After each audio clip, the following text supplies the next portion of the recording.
नमस्कार शेतकरी बंधूंनो.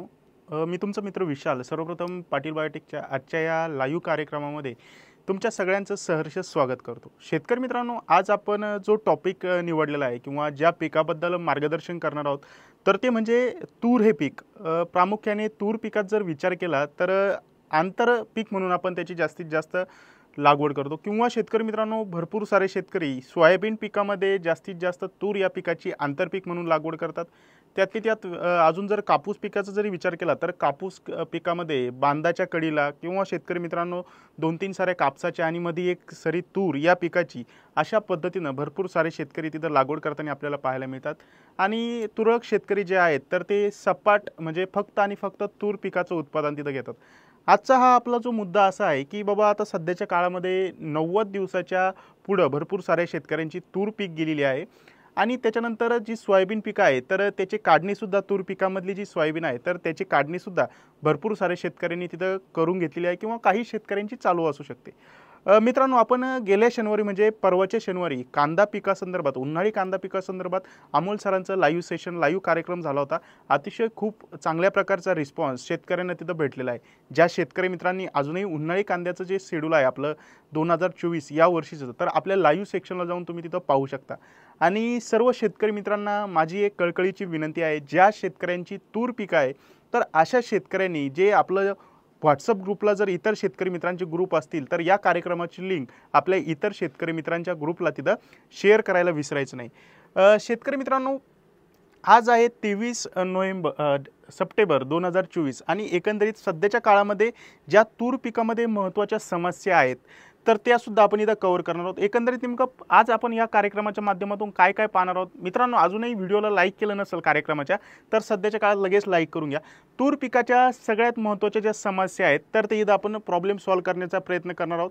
त्याच्यानंतर शेतकरी मित्रांनो, तूर पिकाला नेमकं इथून पुढे आपण कशा पद्धतीनं कमी खर्चात खत व्यवस्थापन करू शकतो, त्याच्यासोबतच आपल्या तूर पिकामध्ये इथून पुढे महत्त्वाच्या कोणत्या रस शोषण करणारे किडी, त्याच्यासोबतच कोणत्या प्रकारच्या आळ्यांचा तिथं प्रादुर्भाव होऊ शकतो ते सुद्धा आपण सविस्तर इथं माहिती घेणार आहोत. त्याच्यासोबतच कोणतं खत टाकणं गरजेचं आहे, त्याच्यासोबतच ज्या वेळेस आपल्या तूर पिकाला गर्भधारणा होती, फुलधारणा तिथं झालेली पाहायला मिळते, त्यावेळेस पाणी देणं योग्य आहे का, किंवा शेतकरी मित्रांनो व्यवस्थापन इथून पुढे आपण कशा पद्धतीनं ठेवू शकतो हे सुद्धा अतिशय थोडक्यात इथं जाणून घेण्याचा प्रयत्न करणार आहोत. त्याच्यामध्ये शेतकरी मित्रांनो, तूर पिकाचा थोडक्यात माहिती इथं तुम्हाला सांगण्याचा प्रयत्न करतो. तूर हे पीक कडधान्य पिकांमधील पिकापैकी तूर हे मुख्यतः करून खरीप हंगामात घेतले जाते. म्हणजे जून जुलै या महिन्यामध्ये तूर पिकाची तिथं लागवड केलेली आपल्याला पाहायला मिळते. त्याच्यासोबतच पिकाच्या अधिक उत्पादनासाठी जमिनीच्या प्रकारानुसार योग्य वाणाची निवड, वेळेवर पेरणी, त्याच्यासोबतच बीज प्रक्रिया, रासायनिक खतांची शिफारसीनुसार आपल्याला वापर करणं गरजेचं आहे. आंतर मशागती जे असतात तर ते आपल्याला तिथं सुरुवातीच्या काळात करणं गरजेचं आहे. जे आपण वखरणी डावरणी म्हणतो तर त्या सुरुवातीच्या काळात तिथं करणं गरजेचं आहे. सिंचन व्यवस्था पण जर ठिबक वगैरे जर असेल तर तुम्ही ठिबकवरती सुद्धा जी काही टोकन पद्धतीनं आपल्या तूर पिकाची तिथं लागवड करू शकता. आणि तूर पिकामध्ये एक महत्त्वाचं काम आहे तर ते म्हणजे पाणी व्यवस्थापन. शेतकरी मित्रांनो, आपण जर वेळच्या वेळी तिथं पाणी व्यवस्थापन जर केलं तर आपल्या तूर पिकाचं तिथं उत्पन्न वाढू शकतं. काय होतंय शेतकरी मित्रांनो, तूर पिकामध्ये समस्यामध्ये जाणून घेऊया. तूर उधळणे किंवा तूर मरणे ही जी महत्त्वाची समस्या आपल्याला तूर पिकामध्ये तिथं पाहायला मिळते. शेतकरी मित्रांनो, नेमकं तूर मरते काय, त्याच्या पाठीमागचे 2-3 जे कारणं असतात तर ते अगोदर जाणून घेऊया आणि प्रत्येक कारणावरती आपण काय उपाययोजना करू शकतो तर ते सुद्धा इथं थोडक्यात जाणून घेण्याचा प्रयत्न करूया. गेल्या वर्षी संपूर्ण महाराष्ट्रामध्ये तूर उधळणे किंवा तूर मरण्याची समस्या आपल्याला फार मोठ्या प्रमाणात पाहायला मिळत होती. अडचणीमुळे कमी कालावधीची तूर या पिकाचे मोठ्या प्रमाणावर नुकसान होत आहे. यासाठी आधीच उपाययोजना करणं गरजेचं आहे. म्हणजे जे कमी कालावधीच्या तूर पीक आहे तर ते आपल्याला त्या तूर किंवा त्या बियाण्यामध्ये किंवा त्या जातीमध्ये आपल्याला तूर पिकाची जी काही मर रोगाची समस्या आहे तर ती जास्तीची पाहायला मिळत होती. तर तूर मरण्याची, तूर उधळण्याचे 3 मुख्य कारण आहेत शेतकरी मित्रांनो. एक तर म्हणजे स्टेम लाईट, झाडाच्या खोडावरती जे काही झाडाचं खोड आहे किंवा फांद्या आहेत तर त्याच्यावरती आपल्याला काळ्या रंगाचे डाग पडलेले पाहायला मिळत असेल तर त्याला आपण स्टेम लाईट असं देखील म्हणतो. त्याच्यासोबतच कोलर रॉट म्हणजे काय शेतकरी मित्रांनो, जो काही आपल्या तूर पिकाचा मूळ आणि जे काही खोड आहे म्हणजे जमिनीपासला जो काही भाग आहे तर तो आपल्याला बुरशीने तिथं सडलेला किंवा खराब झालेला कदाचित पाहायला मिळू शकतो, तर त्याला कोलर रॉट म्हणतो. त्याच्यासोबतच शेतकरी मित्रांनो, फ्युजेरियम या नावाची एक फंगस असते, तर जे काही मुळं आहेत जमिनीमधल्या तूर पिकाच्या, तर ती पूर्णपणे डॅमेज करून टाकते, खाऊन टाकते. पूर्ण ज्या मुळं आहेत तर त्या सडलेल्या आपल्याला पाहायला मिळतात. आणि आज एकदम हिरवं असलेलं झाड दुसऱ्या दिवशी अचानक मेलेलं आपल्याला फ्युजेरियम या बुरशीमुळे तिथं पाहायला मिळतं. तर हे जे तूर उबळण्याचे जे मुख्य समस्या आहेत, तर याचं निरसन याच्यासाठी आपण काय उपाययोजना करू शकतो, अतिशय थोडक्यात इथं तुम्हाला सांगतो.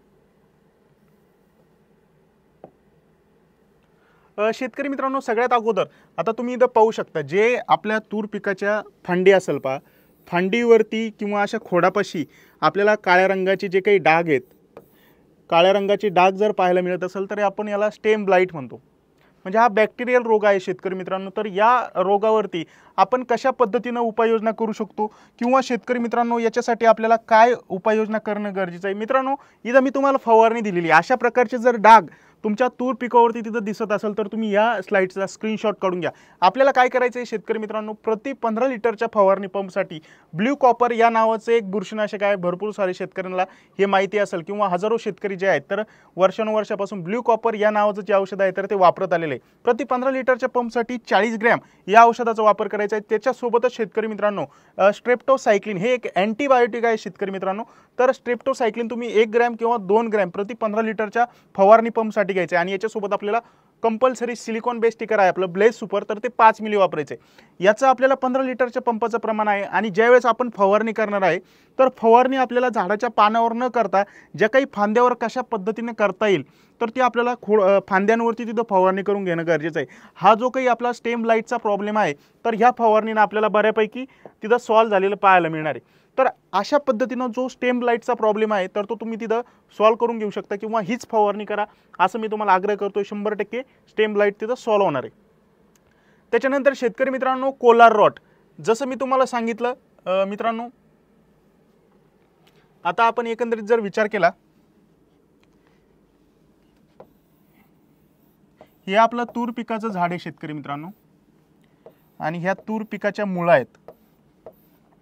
होतं काय जे काही, आणि ही अशी जमीन आहे, होतं काय शेतकरी मित्रांनो, जमिनीपासला भाग आणि खोडापासला भाग जो काही असतो आपल्या तूर पिकाचा, तर तो बुरशीजन्य रोगामुळे, म्हणजे पाणी वगैरे कधी कधी साचतं तर त्याच्यामुळे बुरशीजन्य रोगांचा जास्तीत जास्त प्रादुर्भाव होतो.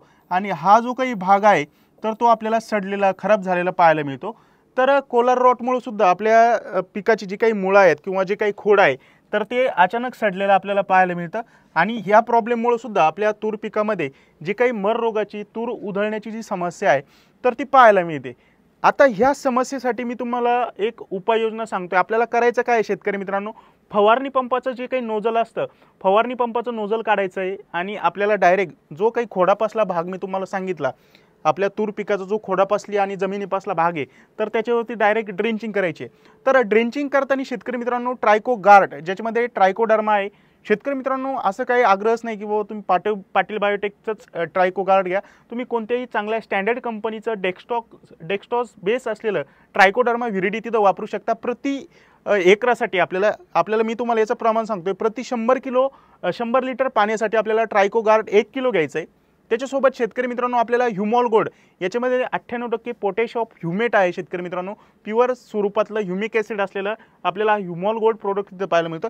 तर तो 500 ग्रॅम घ्यायचा आहे शेतकरी मित्रांनो. आणि त्याच्यासोबतच आपल्याला व्हॅमिझोन, शेतकरी बंधूंनो, व्हॅमिझोन हे एंडो आणि एक्टो मायक्रोरायझा, असं म्हणजे दोन्ही प्रकारच्या मायक्रोरायझा असलेलं 1200 IP गॅरंटेड प्रोडक्ट आहे शेतकरी मित्रांनो.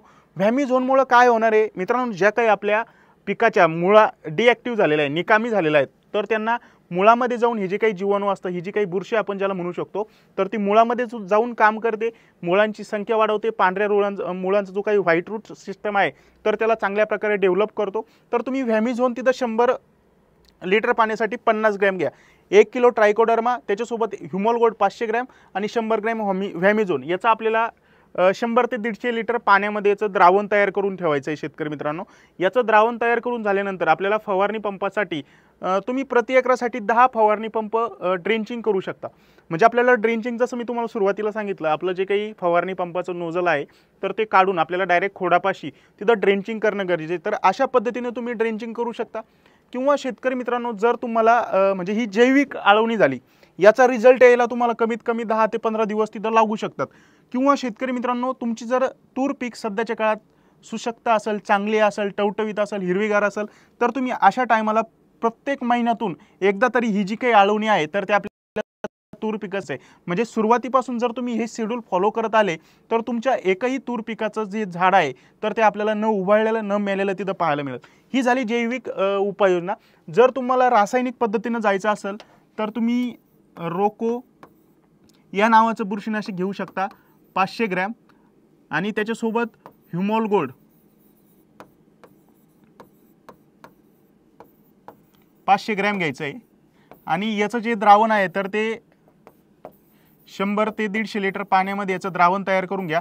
आणि ही सुद्धा जी काही जशी मी तुम्हाला ट्रायकोडर्मा, ह्युमोल गोल्ड, व्हॅमिझोनची जी आळवणी सांगितली तर त्याच पद्धतीने तुम्ही रोको आणि ह्युमोल गोल्डची आळवणी सुद्धा करू शकता. रोको ऐवजी तुम्ही रेडोमिल गोल्ड वापरू शकता 400-500 ग्रॅम, किंवा शेतकरी मित्रांनो एक धानुका कंपनीचं झिनेट या नावाचं बुरशीनाशक आलेलं आहे तर 300 मिली तुम्ही ते वापरू शकता, किंवा स्प्रिंट नावाचं बुरशीनाशक आहे तर 250 ते 300 ग्रॅम तुम्ही स्प्रिंट हे बुरशीनाशक सुद्धा वापरू शकता. तर तुम्ही अशा पद्धतीने सुद्धा आळवणी करू शकता. घाबरून जायचं काही कारण नाही आहे. जी तूर पीक जे मेलेलं झाड आहे, शेतकरी मित्रांनो एक गोष्ट लक्षात घ्या, जे मेलेलं झाड आहे तर ते काही उठून जागा होणार नाही, ते मेलेलंच राहणार आहे. परंतु हा जो काही जमिनीमधला रोग आहे तर तो एका झाडापासून दुसऱ्या झाडापर्यंत, दुसऱ्या झाडापासून तिसऱ्या झाडापर्यंत पसरायची जी प्रक्रिया आहे तर ती पूर्णपणे आपल्याला स्टॉप झालेली पाहायला मिळेल. तर ही आळवणी अतिशय महत्त्वाची आहे शेतकरी मित्रांनो. लवकरात लवकर आपल्या तूर पिकामध्ये ही आळवणी करून घ्या, जेणेकरून आपल्या तूर पिकाची मर वगैरे तिथं होणार नाही. त्याच्यानंतर शेतकरी मित्रांनो आपल्याला सध्याच्या काळात जर तूर पिकाची जी पानं आहेत तर ते अशा पद्धतीनं तिथं पिवळे झालेले पाहायला मिळत असेल आणि त्याच्यावरती आपल्याला लिप स्पॉट म्हणजे एक तपकिरी रंगाचे ठिपके पाहायला मिळत असेल तर अशा टायमाला मी तुम्हाला एक फवारणी सजेस्ट करतोय. कारण ही जी समस्या आहे तर ती भरपूर सारे शेतकऱ्यांच्या शेतामध्ये तूर पिकाच्या सध्याच्या काळात पाहायला मिळू शकते. त्याच्यामुळे ही फवारणी अत्यंत महत्त्वाची आहे मित्रांनो. ज्याच्यामध्ये मी तुम्हाला एक बुरशीनाशक सजेस्ट केलं आहे, हारू या नावाचं बुरशीनाशक आहे. प्रति 15 लिटरच्या पंपसाठी तुम्ही 30 ग्रॅम हारू या बुरशीनाशकाचा वापर करू शकता, किंवा 40 ग्रॅम घेतलं तरी चालेल. किंवा शेतकरी मित्रांनो सिजंटा कंपनीचं एक टिल्थ या नावाचं बुरशीनाशक आहे ज्याच्यामध्ये प्रोपेकेनोझोल हा घटक आहे तर तुम्ही 25 मिली टिल्थ सुद्धा वापरू शकता. 2 बुरशीनाशकापैकी कोणतंही एक बुरशीनाशक घ्या. याच्यासोबत आपल्याला ऑक्सिजन या नावाचं टॉनिक घ्यायचं. जी काही पानं पिवळे वगैरे झालेले आहेत तर ती म्हणजे हिरवेगारपणा त्याच्यामध्ये आणण्यासाठी सुरुवातीच्या काळात तूर पिकाची जी काही वाढ आहे तर ती चांगली होण्यासाठी तुम्हाला ऑक्सिजन या नावाचं टॉनिक तिथं 50 मिली प्रति 15 लिटरच्या पंपसाठी वापरणं गरजेचं आहे. त्याच्यानंतर शेतकरी मित्रांनो आपल्याला 1261 या विद्राव्य खताचा वापर करायचा आहे.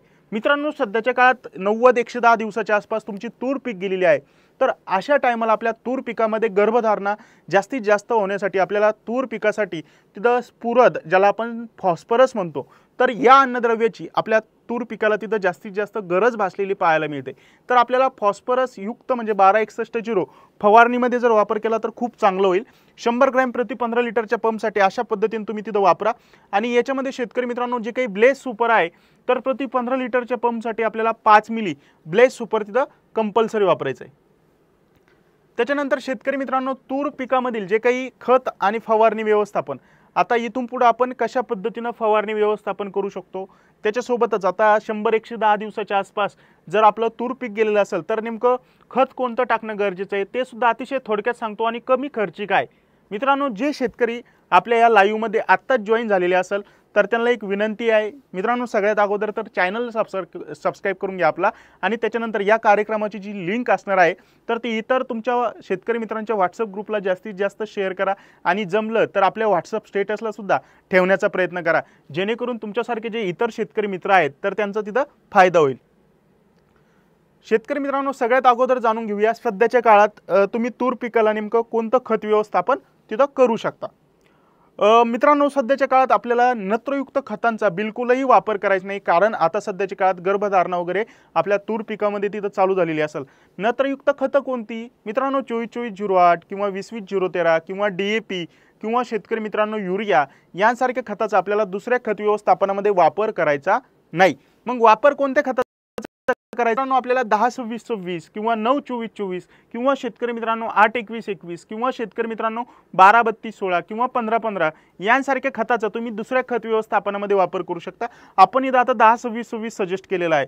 तर प्रति एकरासाठी आपल्याला 10-26-26 या खताचा 100 किलो वापर करायचा आहे। जर तुमच्याकडे 12-32-16 असेल तरी देखील तुम्ही 100 किलो वापर करा किंवा 9-24-24 8-21-21 असेल तर तुम्ही 60 ते 70 किलो त्या खताचा सुद्धा प्रति एकरासाठी वापर करा। त्याच्यानंतर शेतकरी मित्रांनो, आपल्या तूर पिकामध्ये सध्याच्या काळात म्हणजे ज्यावेळेस आपल्या तूर पिकाला फुलाचं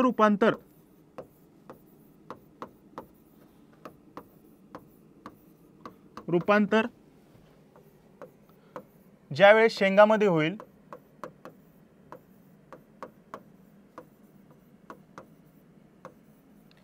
आणि ज्यावेळेस शेंगामध्ये चांगल्या प्रकारे आपल्याला दाना भरण्याची तिथं गरज असते तुरीचा, तर अशा टायमाला मी नेहमी सांगत असतो, तुमचं सोयाबीन असू द्या, भुईमुग असू द्या, हरभरा असू द्या किंवा शेतकरी मित्रांनो इतर कोणतंही डाळवर्गीय पीक असू द्या, तर अशा टायमाला आपल्या पिकामध्ये जे काही सल्फर आहे तर या सल्फर अन्नद्रव्याचा खूप मोठा तिथं वाटा असतो, खूप मोठा तिथं गरज असते आपल्या सल्फर आपल्या कोणत्याही पिकाला तिथं वापरण्याची। सल्फरचं सगळ्यात महत्त्वाचं काम म्हणजे शेतकरी मित्रांनो आपल्या जमिनीमधले जे काही अन्नद्रव्य पडलेले आहेत तर ते अपटेक करण्यासाठी आपल्या पिकाला मदत करतं। त्याच्यानंतर शेतकरी मित्रांनो आपल्या पिकाची जी काही फळ आहे म्हणजे आता सोयाबीन तूर पिकाचं जी काही शेंगा आहे भरण्यासाठी मदत करतं, त्या शेंगामधलं ऑइल पर्सेंटेज तेलाचं प्रमाण तिथं वाढवण्यासाठी मदत करतं, आकार चकाकी वजन या सगळ्या गोष्टीसाठी आपल्याला सल्फर हे जे काही अन्नद्रव्य आहे तर तिथं मदत करताना पाहायला मिळतं। आणि त्यातली त्यात आपलं पाटील बायोटेक कंपनीचं 90% WDG या स्वरूपातलं हे सल्फर आहे। शेतकरी मित्रांनो प्रति एकरासाठी आपल्याला हे जे काही खत व्यवस्थापन करणार आहे तर त्याच्यामध्ये 5 किलो आपल्याला रिलीजर प्लस या खताचा तिथं वापर करायचा आहे। शेतकरी मित्रांनो हे पावडर स्वरूपातलं सल्फर असल्यामुळं आपल्या जमिनीमध्ये बुरशीनाशकाचं सुद्धा तिथं काम करताना पाहायला मिळणार आहे। म्हणजे शेतकरी मित्रांनो जर तुमची तूर उबळणे मर होणे किंवा जमिनीमध्ये कोलार रॉट जसं मी तुम्हाला सुरुवातीला सांगितलं कोलार रॉट किंवा फ्युजेरियम यांसारख्या बुरशींना थांबवण्याचं काम सुद्धा आपल्याला रिलीजर प्लस हे करताना तिथं पाहायला मिळणार आहे। तर प्रति एकरासाठी आपल्याला 5 किलो फक्त तिथं रिलीजर वापरायचं आहे किंवा इतर कोणतं जरी तुम्ही दाणेदार स्वरूपातलं सल्फर वापरण्याचा प्रयत्न केला जसं महादन कंपनीचं बेनसल्फ वगैरे येत आहे तर ते तुम्हाला 10 ते 15 किलो वापरावं लागेल, कारण हे पावडर स्वरूपातलं असल्यामुळं कमी प्रमाण आहे आणि त्यातली त्यात 90% आपल्याला याच्यामध्ये प्रमाण पाहायला मिळतं। जर तुमच्या जवळच्या कृषी सेवा केंद्रामध्ये रिलीजर प्लस या नावाचं सल्फर जर भेटलं 90% WDG वालं तर अवश्य हेच वापरा। त्याच्यानंतर शेतकरी मित्रांनो आपल्या सध्याच्या काळात हा जो आमचा NPK कन्सोजी प्रोडक्ट आहे आपला पाटील बायोटेक कंपनीचा तर तो शॉर्टेज असल्याचं पाहायला मिळतंय, कारण शेतकरी मित्रांनो इतके जबरदस्त रिझल्ट कोणत्याही पिकामध्ये NPK कन्सोजीचे पाहायला मिळतात। मित्रांनो याच्यामध्ये काय आहे 300 करोडपेक्षा आपल्याला जास्त जे जीवाणू आहेत नत्र स्फुरद आणि पालाश आपल्या पिकाला उपलब्ध करून देणार आहे, तर ते सगळे जीवाणू आपल्याला NPK कन्सोजीमध्ये तिथं पाहायला मिळत आहेत, जेणेकरून या खताचा आपण जर खत व्यवस्थापनामध्ये वापर केला तर पुरेपूर आपण जे इतर खतं टाकतोय समजा आपण 10-26-26 टाकतोय, DAP टाकतोय, पोटॅश टाकतोय, 12-32-16 टाकतोय, कोणतंही खत टाकू द्या बऱ्यापैकी तुम्ही कुठेही सायंटिफिकली ऑनलाईन गुगलवर कुठेही जरी सर्च केलं तर जास्तीत जास्त हार्डली 55 ते 60% जे काही खताचा आपल्या पिकाला सध्याच्या काळात अपटेक किंवा वापर होताना तिथं पाहायला मिळतो आणि उरलेलं जे खत आहे तर ते आपल्या जमिनीमध्ये तशाच स्वरूपात तिथं पडलेलं पाहायला मिळतं। परंतु आपण जर NPK कन्सोर्शियाचा ग्रॅन्युअल स्वरूपातल्या या खताचा जर वापर केला तर आपल्या जमिनीमध्ये जे काही खतं पडलेले आहेत तर त्याचा पुरेपूर 90 ते 95% पेक्षाही जास्त आपल्या पिकाला उपलब्ध करून देण्याचं काम करतं। मित्रांनो शॉर्टेज आहे परंतु तुमच्या तिकडे जर भेटलं तर प्रति एकरासाठी 25 किलो NPK कन्सोजी या खताचा वापर करा।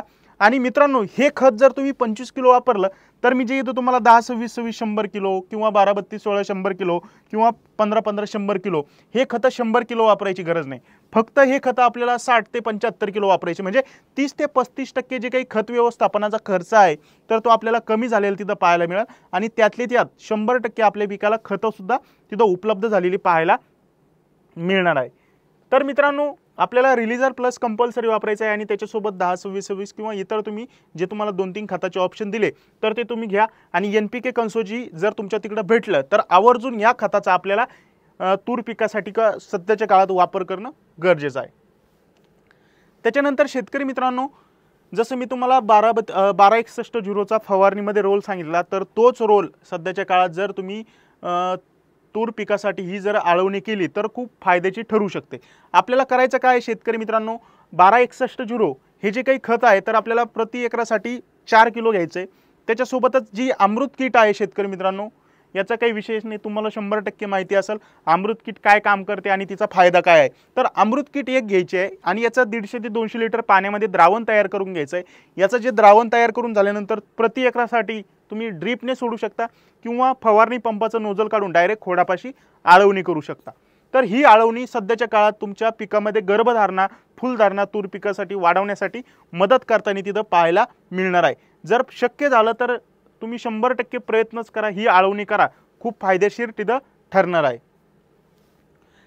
त्याच्यानंतर शेतकरी मित्रांनो, अतिशय थोडक्यात जाणून घेऊया आपल्या तूर पिकावरील महत्त्वाच्या कीड व रोग आणि पुढे मी त्याचं नियंत्रण कसं करायचं ते सुद्धा सांगणार आहे। मित्रांनो, मर रोगाचं सुरुवातीला सांगितलंय, खोडकूज जे कॉलर रॉट आहे तर तो खोडकूज आपण ज्याला म्हणतो। त्याच्यानंतर आपल्या तूर पिकामध्ये पानं गुंडाळणाऱ्या अळीचा जास्तीत जास्त प्रादुर्भाव होतो। त्याच्यासोबतच जी काही शेंगा पोखरणारी अळी असते हिरव्या कलरची, तर तिचा सुद्धा जास्तीत जास्त प्रादुर्भाव झालेला पाहायला मिळतं। त्याच्यानंतर शेतकरी मित्रांनो, ही जी काही पानं गुंडाळणारी अळी आहे तर त्या पानं गुंडाळणाऱ्या अळीसाठी कळी अवस्थेमध्ये म्हणजे आता सध्याच्या काळात आपल्या तूर पिकाला कळ्या वगैरे तिथं लागायला सुरुवात झालेली असेल तर अशा टायमाला आपल्याला पोकलँड 25 मिली वापरायचं आहे। जबरदस्त अळीनाशक आहे शेतकरी मित्रांनो, ज्या अळ्या वगैरे आहेत, पान खाणारे असू द्या, पानं गुंडाळणारे असू द्या किंवा शेतकरी मित्रांनो शेंग पोखरणारी अळी असू द्या, तर त्याचे नियंत्रण करण्यासाठी पोकलँड वापरायचा आहे 25 मिली। त्याच्यासोबत फ्लावरिंग, गर्भधारणा चांगली प्रकारे होण्यासाठी, फुलधारणा वाढवण्यासाठी आपल्याला झकास नावाचं टॉनिक वापरायचं आहे शेतकरी मित्रांनो 7 मिली। 1261 100 ग्रॅम ब्लेज सुपर आपल्याला वापरायचं आहे।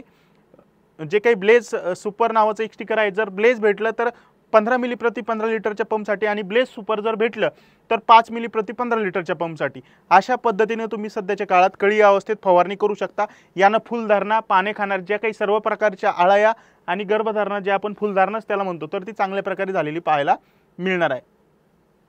त्याच्यानंतर शेतकरी मित्रांनो, जर तुमचे सध्याच्या काळात 50% फुलं अवस्थेत असतील म्हणजे 50% फुलधारणा आणि थोड्याफार प्रमाणात आपल्या शेंगाची जी काही वादी आहे तर ती तयार झालेली असेल तर अशा टायमाला तुम्हाला इथं तुम्ही फोटोमध्ये पहा, जी काही शेंग पोखरणारी अळी असते तर तिचा जास्तीत जास्त प्रादुर्भाव झालेला पाहायला मिळणार आहे। आणि शेतकरी मित्रांनो, जी काही शेंग पोखरणारी अळी आहे तर ती आपल्याला अशा टायमाला पाहायला मिळते। तर शेतकरी मित्रांनो, तुम्हाला अशा टायमाला पोकलँड वापरायचं आहे 25 मिली। त्याच्यासोबत ऑक्सिजन नावाचं जे टॉनिक आहे तर ते आपल्याला 50 मिली वापरायचं आहे। 05234 शेंगाची क्वालिटी चकाकी वाढण्यासाठी आपण 05234 या विद्राव्य खताचं 100 ग्रॅम प्रति 15 लिटरच्या पंपसाठी आणि ब्लेज नावाचं जे स्टिकर आहे तर ते 15 मिली प्रति 15 लिटरच्या पंपसाठी। अशा पद्धतीने तुम्ही 50% शेंगा असताना तुम्ही फवारणी घ्या। त्याच्यानंतर शेतकरी मित्रांनो, 90% शेंगा धारणा झालेली आहे म्हणजे शेंग भरताना आपल्याला काय फवारणी करायची, त्याच्यामध्ये शेतकरी मित्रांनो आपल्याला पोकलँड हे अळीनाशक आहे। आता तुम्ही जर सुरुवातीला पोकलँड वापरला असेल तर तुम्ही इथं दुसरं अळीनाशक सुद्धा वापरू शकता। तर ते अळीनाशक मी तुम्हाला सांगतो, ज्याच्यामध्ये तुम्ही कोरायजेन वापरू शकता शेतकरी मित्रांनो 6 मिली किंवा ॲम्प्लिगो 10 मिली किंवा शेतकरी मित्रांनो इमामेक्टिन बेन्झोएट, एकदम स्वस्तात मस्त प्रोडक्ट आहे।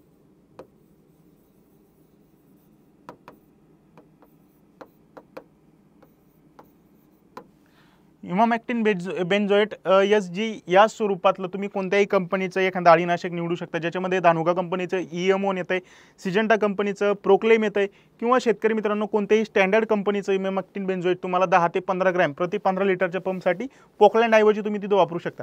त्याच्यासोबतच आपण ब्लेज सुपर किंवा ब्लेज या नावाचा सिलिकॉन बेस स्टिकरचा वापर करायचा आहे। आणि अतिशय महत्त्वाचा प्रोडक्ट आहे शेतकरी मित्रांनो, जे काही शेंगा भरताना आपल्याला केस सरक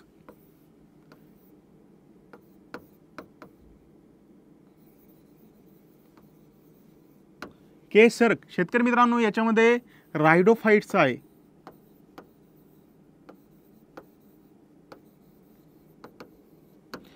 आता तुम्ही कुठेही गुगलवरती वगैरे कुठेही सर्च करा, जे रायडोफाइट्स आहे तर ते आपल्याला समुद्री शेवाळापासून मिळतात आणि हा एकदम जैविक पोटॅश म्हणजे नॅचरल पोटॅश आपण ज्याला म्हणतो, पालश आपण ज्याला म्हणतो पालाश, तर त्याचा चांगल्या प्रकारचा स्रोत आहे।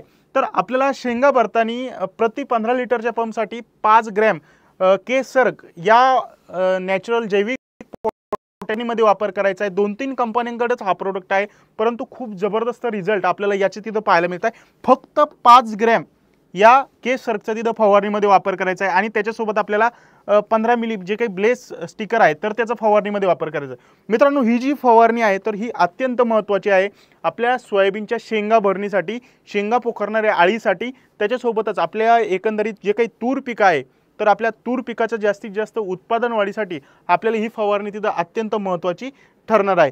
मित्रांनो, चालूमध्ये तुम्हाला कुठला प्रश्न पडतोय का, मला खाली कमेंट करून सांगा, जेणेकरून मी लगेच लाईव्ह मध्ये त्या कमेंटचं उत्तर तुम्हाला इथं देण्याचा प्रयत्न करेन। त्याच्यानंतर शेतकरी मित्रांनो, हे झालं फवारणी व्यवस्थापन, खत व्यवस्थापन, तुम्हाला 100% समजलंच असेल। कुठलाही प्रश्न असला तर लवकरात लवकर कमेंट करा आणि हा जो काही आपला लाईव्हचा व्हिडिओ आहे तर तो इतर शेतकरी ग्रुपमध्ये शेअर करायला प्रयत्न करा। शेतकरी मित्रांनो, फेसबुकवरती जर तुम्ही हा व्हिडिओ पाहत असाल तर फेसबुक पेजला आपल्याला लाईक करून घ्या आणि फॉलो सुद्धा करून घ्या। मित्रांनो, पाणी देण्याचा कालावधी, मित्रांनो पाणी हे तूर पिकाला वेळच्या वेळी देणं गरजेचं आहे। जास्त देणं चुकीचं आहे, परंतु वेळच्या वेळी जर तुम्ही पाणी दिलं तर निश्चितच तुम्हाला तिथं फायदा होईल। शेतकरी बंधूंनो, आपल्याला पहिलं पाणी कधी द्यायचं, आता हे 90 दिवसानंतरचं शेड्यूल आहे। इथून पाठीमागचं शेड्यूल आपण जून महिन्यामध्ये, मे महिन्यामध्येच तिथं सांगण्याचा प्रयत्न केला होता। तर पहिलं पाणी देताना ज्यावेळेस तुमची तूर पीक फुलधारणा अवस्थेत असेल तर अशा टायमाला तुम्ही पहिलं पाणी देऊन घ्या, ड्रिपने द्या किंवा पाट पाणी द्या, काहीच प्रॉब्लेम नाही।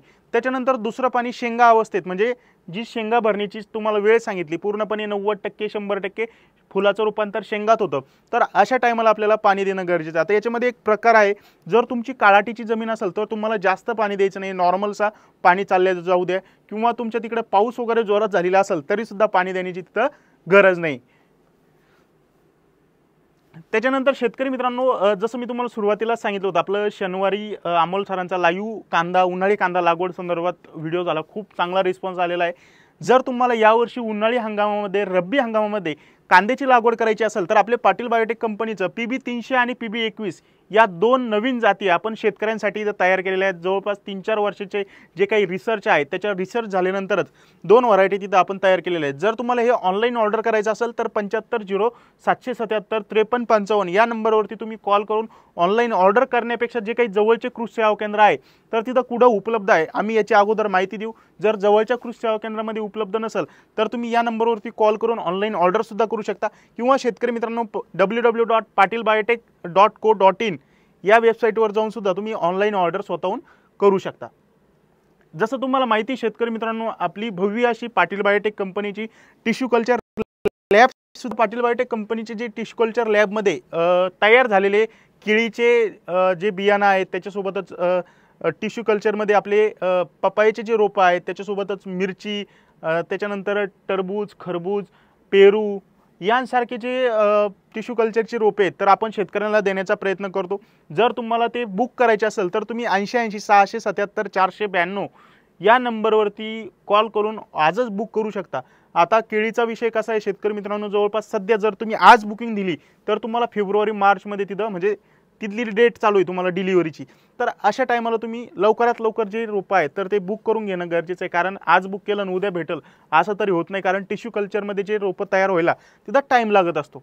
तर तुम्हाला रोपं वगैरे बुक करायचे असेल तर त्या नंबरवरती कॉल करा। त्याच्यानंतर शेतकरी मित्रांनो, आज मी जे तुम्हाला माहिती दिली तर तुम्हाला परिपूर्ण माहिती हवी असेल, पूर्ण असा शेड्यूल PDF फॉर्मॅटमध्ये हवी असेल, मोबाईलमध्ये वाचण्याच्या स्वरूपात हवी असेल तर तुम्ही 750 777 5355 या नंबरवरती फक्त व्हॉट्सअपला हाय करायचं आहे। तुम्हाला कोणत्या पिकाचं शेड्यूल पाहिजे तर तुम्ही त्या पिकाचं नाव टाका, तुम्हाला 5 मिनिटात शेड्यूल येऊन जाईल। मित्रांनो, आपल्या पाटील बायोटेक कंपनीचे कोणतेही प्रोडक्ट जर तुमच्या तिकडच्या जवळच्या कृषी सेवा केंद्रामध्ये भेटले नाही तर तुम्ही www.patilbiotech.co.in या वेबसाईटवरती जाऊन ऑनलाईन ऑर्डर घरपोच कॅश ऑन डिलिव्हरीवरती सुद्धा घेऊ शकता। तर शेतकरी मित्रांनो, एकंदरीत तुम्हाला हा व्हिडिओ कसा वाटला आहे, व्हिडिओ आवडला आहे का? व्हिडिओ आवडला असला तर आपल्या पाटील बायोटेक या यूट्यूब चॅनलला सबस्क्राईब करून घ्या आणि या आजच्या या लाईव्ह कार्यक्रमाची लिंक निश्चितच आपल्या जवळच्या जे काही शेतकरी वर्ग आहेत तर त्या शेतकरी मित्रांना